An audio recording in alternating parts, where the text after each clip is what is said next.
ఆశంగా వాళ్ళ భూమి మాదని చెప్పేసి ఈ రోడ్డు మొత్తం బంద్ చేసి ఏదో పంట నాదని చెప్పేసి ముందుకు పోకుండా మన ఉపాధి హామీ కూలీలను వెళ్ళకుండా రోడ్డు మీద ఆపేసి ఇలా కూలీలు కూడా ఈరోజు లేకుండా చేసిన మన వాళ్ళ చూడండి ఎంతమంది మహిళలు నిరాశగా కూర్చున్నారు. వీళ్ళు మరి కూలికి వెళ్ళే మనుషుల్ని కూడా గోవా లేకుండా ఇప్పుడు ఇలా కట్టేసి ఆపేసింది. ఇది చూడండి, ఈ ఎంఆర్ఓ కానీ ఎండిఓ కానీ మన విలేకరులు కానీ వచ్చి చూడాలా.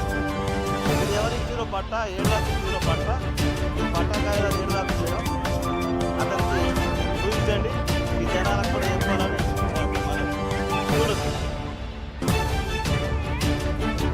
వాళ్ళనే ఇంకా ఉంటారు ఇలా కూర్చుండి మంచిగా కూలి తీసుకుంటారని చెప్పేసి ఉంటాల మీద రివర్స్ అవుతున్నారు.